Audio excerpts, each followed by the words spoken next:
Everyone, once again welcome back to my channel CS Pathshala. Myself CS Chaudhary.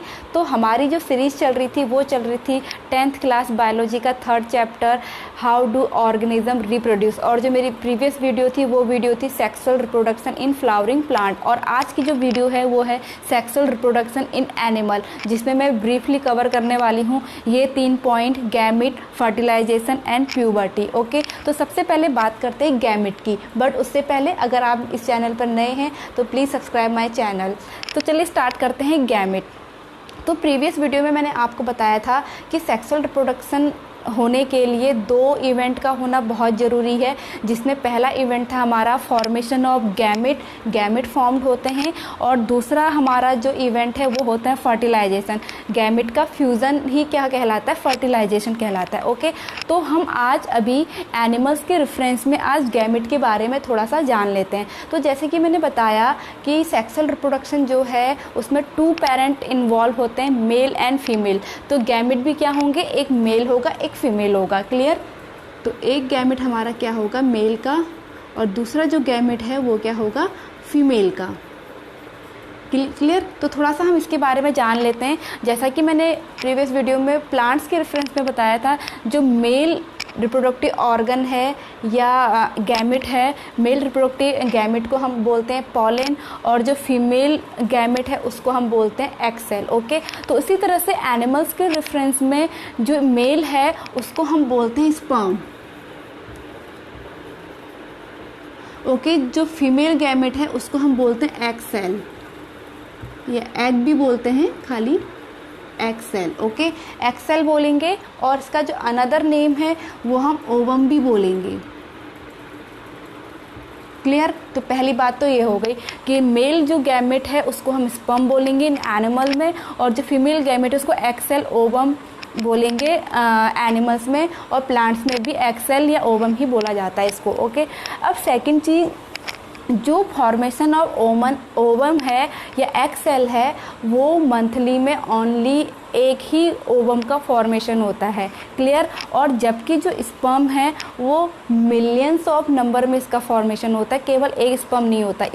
Only एक क्या होगा? एक होगा आपका ओवम, जबकि उसको फर्टिलाइज करने के लिए कितने स्पर्म आते हैं? मिलियंस ऑफ नंबर में स्पर्म आते हैं, लेकिन फिर भी फर्टिलाइज ओनली 1 स्पर्म ही करता है। लेकिन जो फॉर्म्ड होते हैं, जो नंबर ऑफ, जो संख्या होती है एक्चुअली स्पर्म की, वो नंबर्स ऑफ मिलियंस में होती। क्लियर? तो सेकंड थिंग ये हो गई। और थर्ड वन है आपका जो ओवम है, ये होता है स्टेराइल होता है, यानी कि इसका जो फॉर्मेशन होता है वो होता है ओवरी में।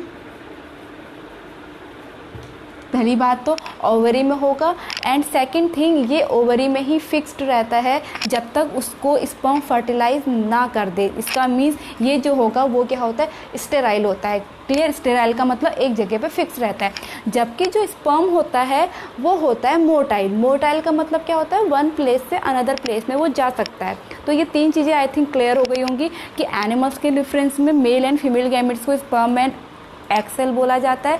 और दूसरी चीज़, ये नंबर एक, इसके जो नंबर्स होते हैं वो ओनली 1 होते हैं, जबकि इसके मिलियंस ऑफ नंबर होते हैं, लेकिन एक ओवम को ओनली 1 स्पर्म ही फर्टिलाइज करता है। क्लियर?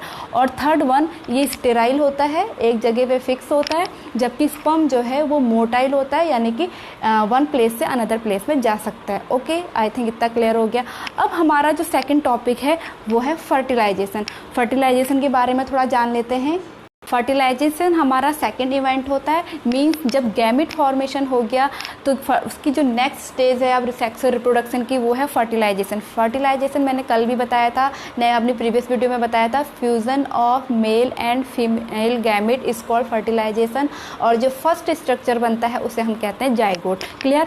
तो जो फर्टिलाइजेशन के बारे में थोड़ा मैंने कल भी बता ही दिया था, आज मैं इसको थोड़ा सा आगे बताने वाली हूँ कि जो फर्टिलाइजेशन है ये 2 टाइप्स का होता है। एक होता है इंटरनल, एक होता है एक्सटर्नल। इंटरनल और सेकंड जो होता है वो होता है एक्सटर्नल। क्लियर? जैसे कि आपको नेम से ही थोड़ा हमें चीज़ें के बारे में थोड़ा पता चल जाता है कि इंटरनल का मतलब क्या होता है? अंदर, और एक्सटर्नल का मतलब बाहर।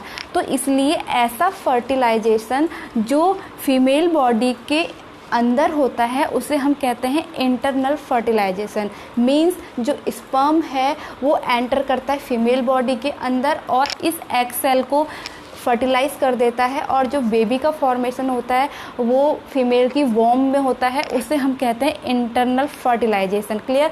और जिसके जो एग्जाम्पल होते हैं, सबसे पहला एग्जाम्पल तो हम ह्यूमन बीइंग्स हैं, ह्यूमन,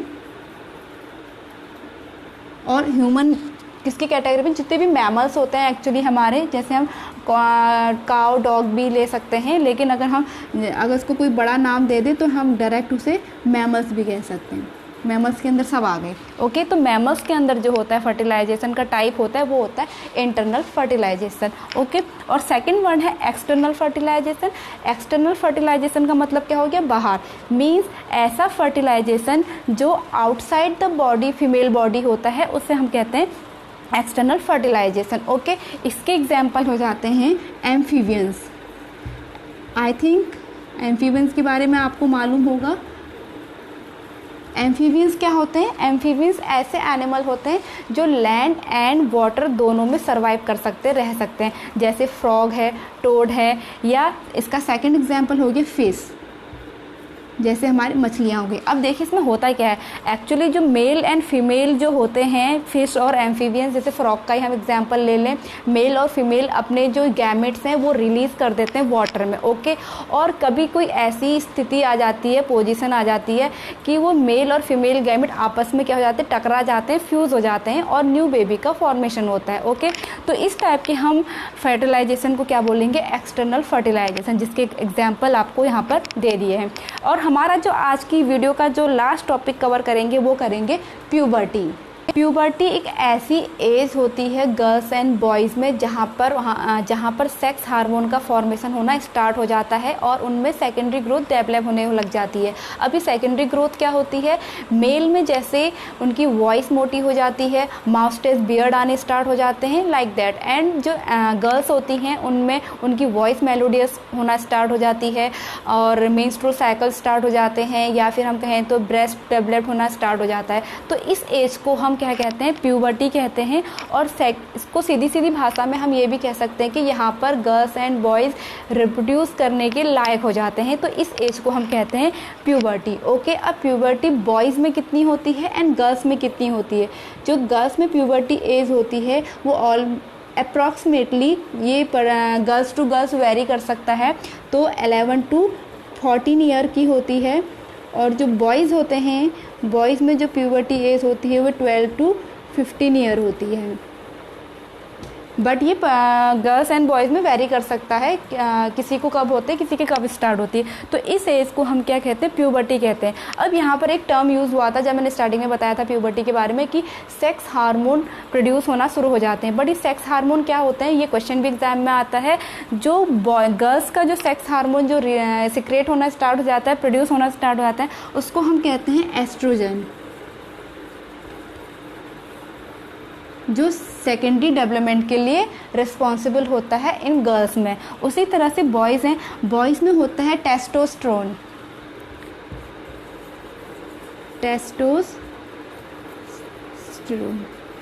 और ये हार्मोन रिस्पॉन्सिबल होता है प्यूबर्टी में या फिर सेकेंडरी ग्रोथ के लिए इन बॉयज़ में। ओके, तो आज की वीडियो लेक्चर में इतना ही। आई थिंक आपको समझ में आया हो, अच्छा लगा हो मेरा वीडियो, तो प्लीज़ लाइक कीजिए, कमेंट्स कीजिए, शेयर कीजिए, and please subscribe my channel for such more videos. और मैं अपनी नेक्स्ट वीडियो में कवर करूँगी सेक्सुअल रिप्रोडक्शन इन ह्यूमन, और जिसमें हम सबसे पहले कवर करेंगे मेल रिप्रोडक्टिव ऑर्गन। तो तब तक के लिए स्टे ट्यून, बाय बाय।